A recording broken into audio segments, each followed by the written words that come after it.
rebels of the sacred variation, rebels with a cause and whatnot, or whatever. And that cause being unconditional love. Okay, I'm gonna stop now. Welcome to your July Pathology reading. I'm Princess India. If you're new, if you're a family, welcome back, my friend. So we're gonna jump in. I thought you guys' energy was rather interesting in the fact that before I really tuned in, I was like super excited and I kind of wanted to dance a little bit, you know what I'm saying? But then when I got up in there, it was a little different, you know? And main themes that I got for you guys, and BTW. Easiest way to go about this, if you're a life path 8, you know, if we go by the planetary energies that align with life paths, this would be, you know, Aries, you know what I'm saying, Mars and whatnot. And then Leos can also resonate with this. On top of any other signs that come up that I will have listed at the bottom. I found that's the easiest way because for the math calculations to find out your path, the key is doing the calculations so you know the double-digit number that's reduced to get your life path, right? And getting those double digits so you know the additional readings that you could watch, but just to make it easier.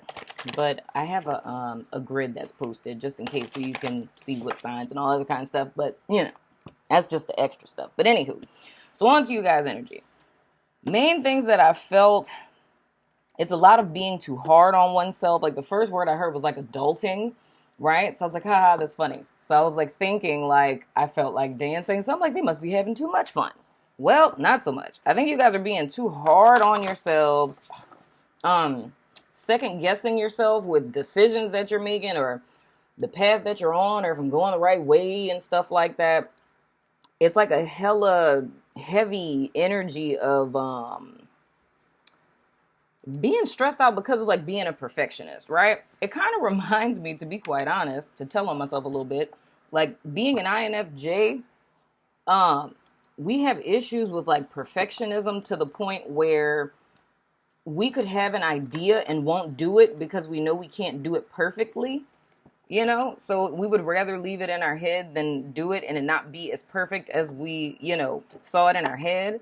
But the downside of that is the fact that you just never have anything done. And then it's like you get pissed at yourself because you don't have anything done. You know what I mean? So it's like a vicious cycle. So it kind of reminds me of that. But I know it was this dude I saw on YouTube who's an INFJ, and in his video, he was like, when he was talking about INFJ perfectionism. So if you're an INFJ, you might want to watch that. But it talks about how done is better than perfect. I forgot the guy's name. But I was like, this is true. And that's something that took me a while to implement. I think it wasn't well until like my adult life to where I noticed it. And then another thing that I find is interesting, when people are perfectionists too, another thing that's odd about it is like something that you would think is like half-ass, like to another person, they'd be like, this is the most amazing thing I've ever seen in my life, you know? So you never know. Just kind of like how beauty is in the eye of the beholder, so is perfectionism, you know what I'm saying? So anywho, other thing I think I would say as far as like, why is this coming out? Okay, so this just slipped out. The throat chakra, speak your truth, dag nabbit son of a gun. So that's really insightful. The truth doesn't have to be perfect because it's just the truth. If you live your truth and you speak your truth, people are going to resonate with it because it's the truth. So, and this is a very valuable lesson here.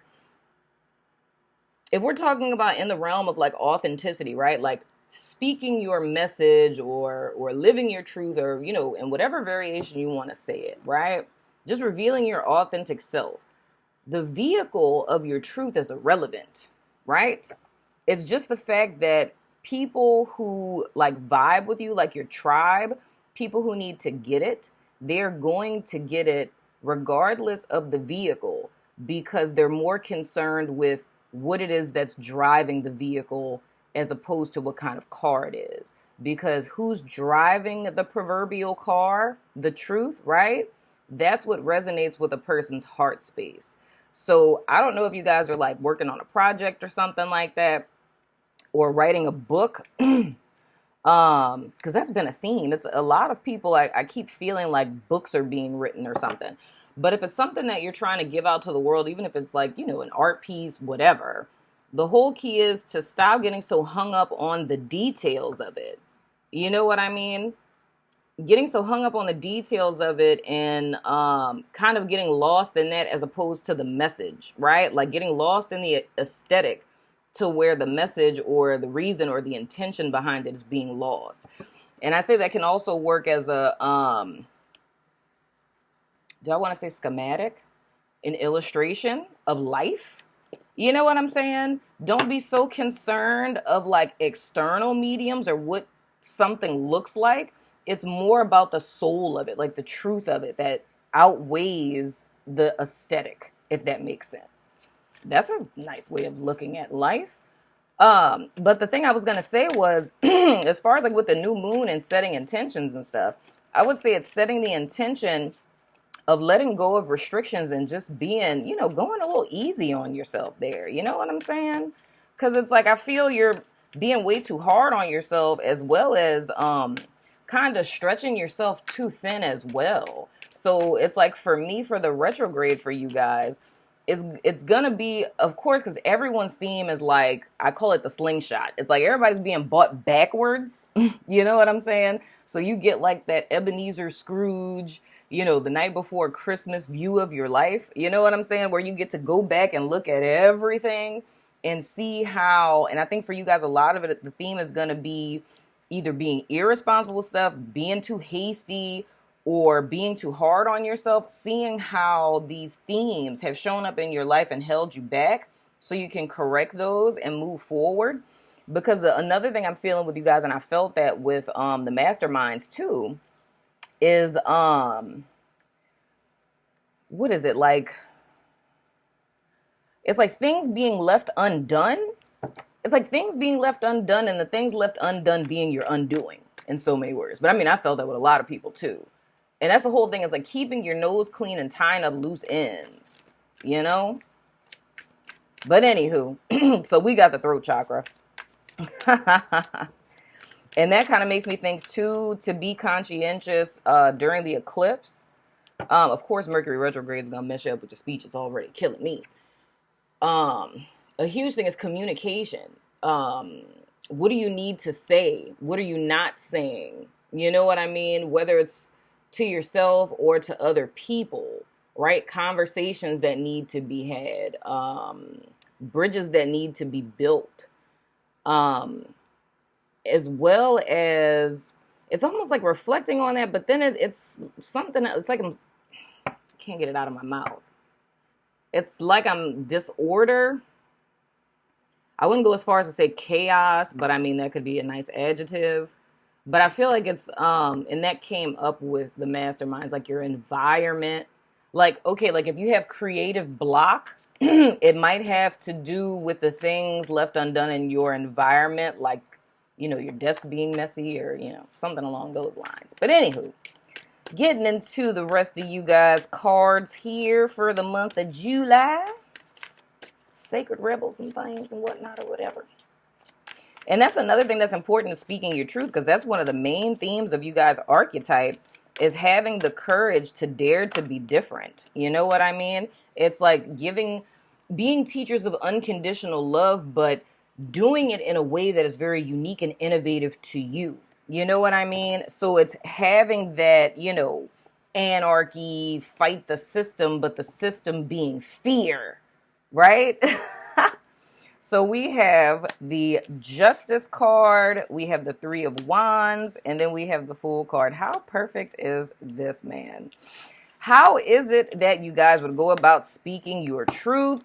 Number one thing is detaching. This is what the energy I feel like you guys are going to be in throughout the month of July, where it's a need to disengage from all of the things you're involved in, especially my people who are stretching themselves too thin, or people who are working themselves too hard. Like if you have like writer's block or creative block and you're trying to force yourself to like still manifest something, the key is going to be detaching from everything. Being in an objective stance and looking at your life overall and seeing things for what they are. If you have weighed your options as much as you can to make a choice, or if that's something that you need to do, For others of you, if you've already made the choice, it's sticking to it and going at it full gusto. Because I feel like the test for you guys is going to be in staying the course. Because I feel the perfectionism rises up in a sense where you can be on a path, but if something goes wrong or if there's some type of conflict, the thought is like to retreat and pull back. Like, oh, that must have been a bad idea. So like the theme that I'm feeling is it's kind of to ride out the storm. You know what I mean? And I think if you guys really kind of look back on your lives, and that's with everyone, a lot of the answers you guys are seeking, you're already in possession of. Like your life is a prime, clear idea of what it is that needs to be done with the path that you guys are on now. Another theme, looking at the Three of Wands, it's not waiting on anything or anyone. The only okay go that you need to do something is from spirit, right? It's like waiting on divine timing. Like if you feel something in your... Good Lord. Y'all throat tracking need to leave me alone. If you feel urged to take action on something, right? Take the initiative and be the one to do it. Because another thing that I'm feeling specifically, it's almost like I said, you guys being innovative and unique, doing something that's never been done. It's almost like a fear of not doing it because it's never been done and thinking like, oh, you know, like that's bad or that's wrong. Or like, say if you like, okay, if you're working at a job, right? And you see the way that management is working, like there's like a chain of command or some process in your company. And you see how like with step number 5 in this process, it's kind of foolish because you're doing the same thing. And step number 3 is like we're doing the same thing twice. So if we put these together and knock this out in the beginning of this process, then that would make work flow, you know, more seamlessly, right? So you see this because you've worked there. So you're seeing like a glitch in the system, but you're not speaking up about it because you're like, you know, who am I? You know what I mean? It's like insecure or a lack of trust in yourself or feeling like, you know, if I'm going to tell this to my boss, like, so this is like kind of tying together all those different themes that I was sensing. It's like, you know, before I go talk to my boss about it, I'm going to go research online and like try to find case studies and, you know, organizational psychology that are in alignment with this process that I'm seeing before I go there. Like, no. Literally, the fact that you have the idea and you see the problem and you have a solution to the problem, it's the insecurity and the perfectionism that's stopping you from acting on it, right? So, and another thing is a fear of being wrong, right? It's the thought of, if I take action on this, I could make a fool of myself. I could like fall flat on my face and everyone be like, ha, ha, ha, we've been working here for 30 years. Like if we thought that worked, you know what I'm saying? Maybe we would have tried that already. So these could be all things that you're thinking to yourself.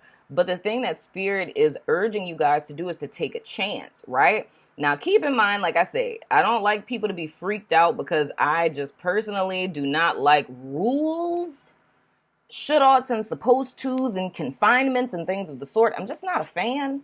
So it's like when it comes to Mercury retrograde, you always want to take into account that things can easily be miscommunicated. Things can be misconstrued. If you're starting something new or launching something new energetically, it may not do as well.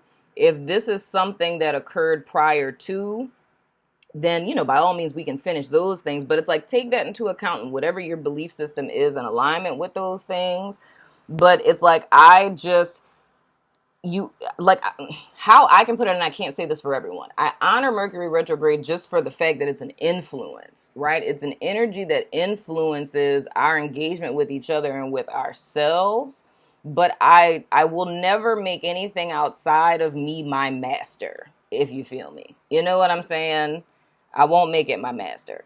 So honor it in the fact of it being a reflection time. Take that into account in your decision making. Like I always say, I never tell you guys what you should or shouldn't do. But if we're just looking at this in the sense of while you guys are in this sense of detachment during the retrograde and what you guys would be taking action on. So like that job situation, that would be something that you probably would be sensing now that like literally wouldn't kill you. You know what I'm saying? But as far as like, different things that you guys are thinking, like plan of attack, like long range or a major goal that you guys are having, the whole theme that I'm seeing this month is for you guys to take a chance on yourself, right? That's what I'm seeing overall. It's taking a chance on me, you know? And not needing anyone else. And how perfect. We have the Emperor. Taking a chance on yourself and not needing kudos from anyone else. You know what I'm saying? It's like punching your insecurity in the face. Like, shut up, insecurity, stupid jerk. You know what I'm saying? By you guys not letting those thoughts stop you from what it is that you feel led to do, because it's not fair to you. Now, in our emotional challenge position, we have the Emperor. So again, the challenge is helping up for this Three of Wands. It's taking the lead, dude. It's like, this is your time. You have to trust yourself. And we got 2 Aries cards up in here. So that's on point. And then, of course, we know, like with Mars, it's all about taking action, right? But I feel like the root of this has a great deal to do with a lack of trust for oneself. And I feel the lesson you guys are going to be learning this month is how to trust yourself. How wonderful. We have the Devil card. Another theme that's been coming up for a lot of people is coming out of bondage, and bondage in the sense of how it is that we've kept ourselves bondage, how we keep our heart in bondage, how it is that we let our mind rule our life when in truth our heart should be ruling our life. And I say even more so for you guys, because y'all are a symbol of that. You know what I'm saying? This is more or less about taming the beast, you know? It's like not allowing the ego to run the show and tapping back into your heart space and letting spiritual guidance and the love overflowing in your heart to guide your path. And then addressing any fears that are related to that, any fears that you have with vulnerability, with opening up, with showing people the truth about yourself, right? What false beliefs do we have about ourselves? Do we think that if we showed people who we really are, they would reject us? They wouldn't like us? You know what I mean? What parts of yourself are you hiding? These are all things that are going to be important this month, as well as reconciling any inner dissension that we have. You know what I mean? So that's more or less the energy of when we're battling with ourselves. Those things that are, inner self-saboteurs. When we're in 2 minds about a thing. When my heart is screaming out to do this, but my mind is saying, no, we have to do this. It's reconciling that war within, right? Aligning with the desires of your heart. You know what I'm saying? In order for you to follow your passions, that's the secret to unfolding your path. And y'all got, what, 1, 2, 3, 4 major arcana so far. So this month is going to be heavy in spiritual lessons for you guys. But the key is it's leading to being delivered. You know what I'm saying? Deliverance. And we have the 8 of Pentacles. Dedicated effort. And I feel like this dedicated effort is in creating a major shift for yourselves. It's seeing that the gap in between where you are and where you're going is how we're perceiving things.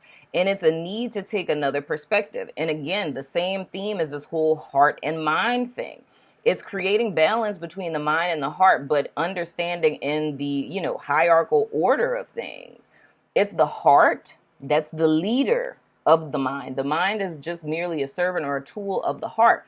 Another thing Spirit is showing me about the Emperor card is the Emperor is the embodiment of the Empress, right? So if you look at the Emperor as like a human being, then inside, like the soul of the Emperor would be the Empress, because it's like they're doing the same thing in 2 different ways. Like the Empress is like Mother Earth, you know what I'm saying? True creation power, nurturing, and like life-giving birth and all of these other things and whatnot or whatever.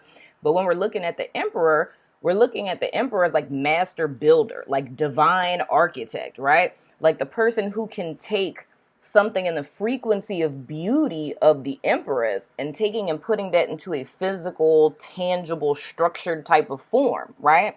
In the 3D realm. So they're pinging off of each other. They're 2 sides of the same coin. So in so many words, you guys challenge this month as well is reattuning to your inner goddess. So maybe watching the goddess reading will help. And I think it will. Because in the goddess reading, I can't remember if that's the one on YouTube or the one that's in the extended, but we talk about the pathway of how to unlock your heart, like how it is that we actually get into the inner temple in so many words, right? But yeah, man, so that's the whole thing. The challenge is going to be, because it's like, I feel like you guys have, you know, the action thing, the idea thing in under control, but the key is birthing that, nurturing that, loving that emotional space into this emperor framework, right? But the whole thing is resilience. It's like, don't give up, don't lose hope in yourself, don't lose hope in your idea. Don't allow your insecurity to get the best of you. Don't allow your inner critic to get the best of you.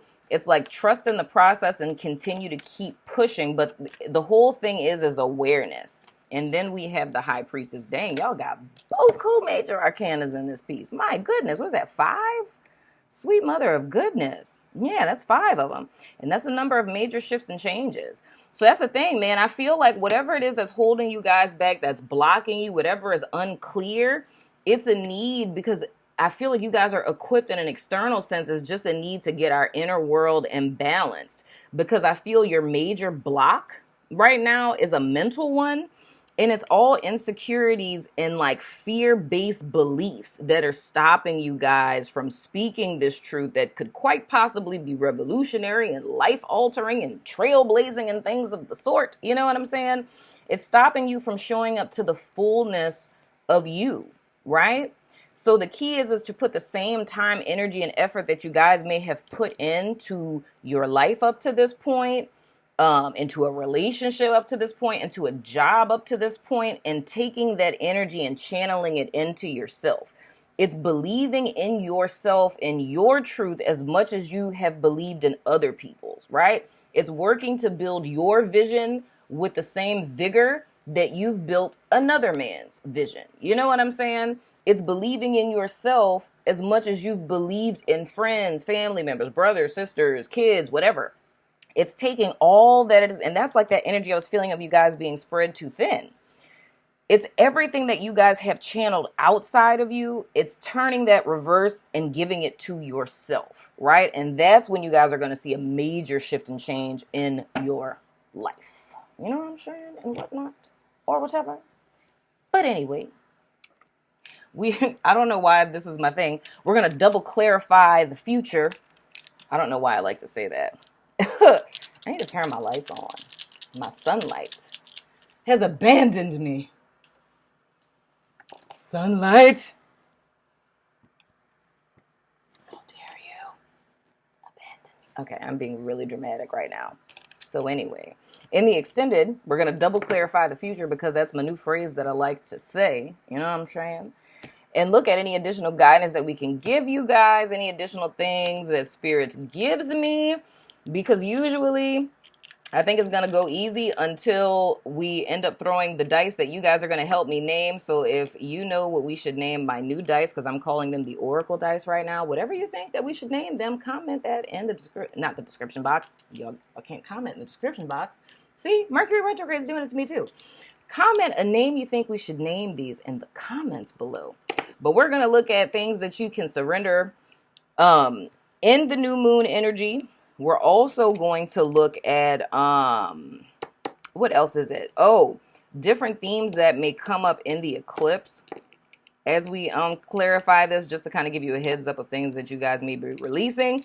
I'm not really too concerned, because I feel like a lot of the things that you guys are going to be releasing are like inner bad habits.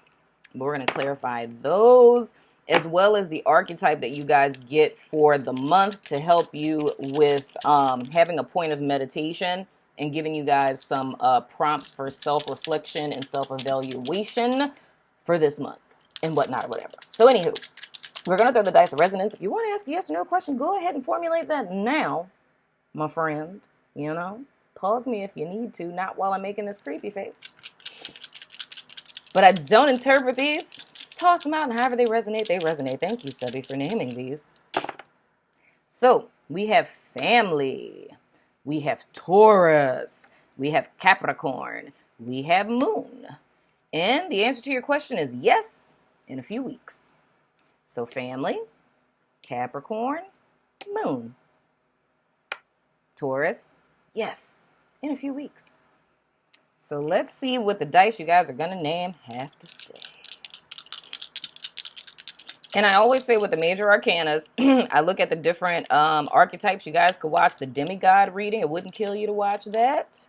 It wouldn't kill you to watch the Seer or the Wounded Healer, reducing 15 to 6. And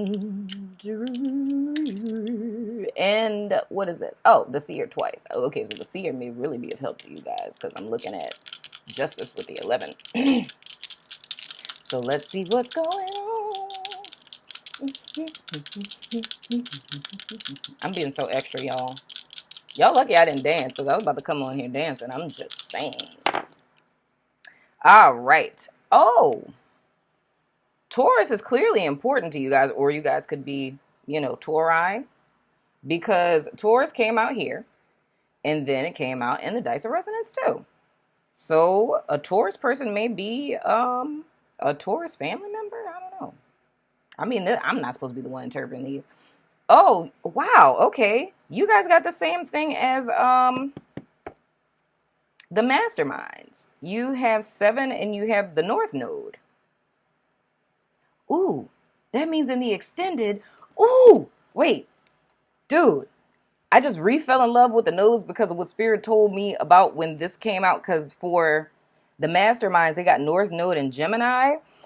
And initially I said like, oh, well, I guess like, the extended, would resonate for you even more so if you have a North Node in Gemini. But when I turn the camera off, that's when Spirit's like, I'm not going to chastise you in front of your subscribers, But the thing is, because I've been studying into North Nodes a lot, the whole key with North Nodes, it's almost like your inheritance.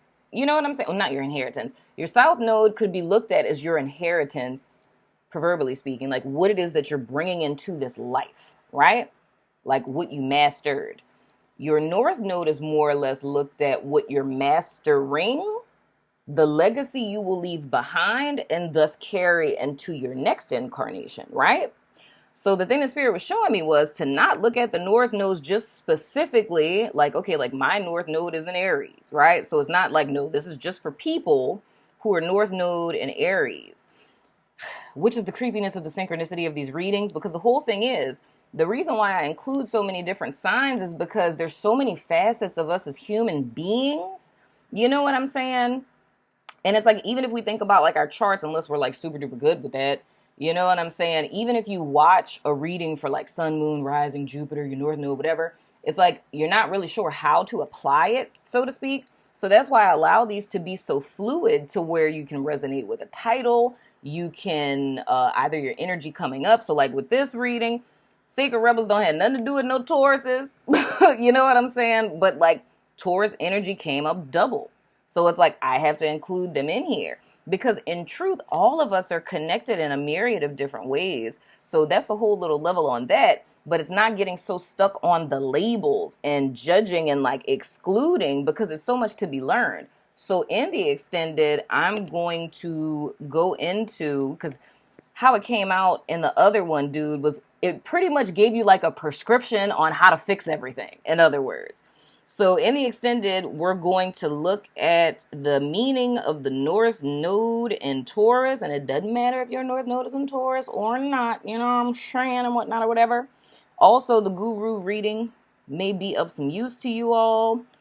And then we have the number 7, which means that you guys' archetype for the month is going to be the Chariot, which is so beautiful because I love the little tidbit that I channeled on that. So anywho, let's see. North Node. All right, North Node. You're now learning something new about your destiny, where you're going, what you're developing that you will carry forward. It is your legacy. How awesome is that? A legacy of truth for Sacred Rebels. Let me stop before I get on y'all nerves. I'm bucked up, y'all. I'm sorry. I just can't contain myself, okay?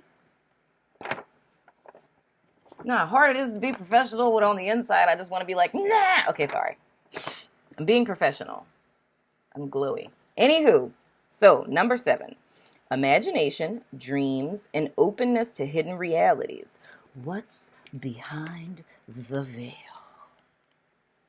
of your heart? And what's not, or whatever. And stuff and things and things and stuff. Sacred rebel, dagnabbit son of a gun. Okay, that's been your reading, and I'm going to stop. I'm like really, really hyper right now. I don't know what it is. Maybe there's a transit happening right now. I don't know. But number 7 also, it's a divine number, of course, but it also speaks to unlocking the power within. Because there's power in you, my friend. That kind of rhymed. But anyway, that's been your reading. If you're about that extended life, the link is below. Meet me over there. You know what I'm saying? But if not, I'm still going to love your face. I'm going to love it. Dagnabbit son of a gun. But I will see you guys sooner than later. Deuces.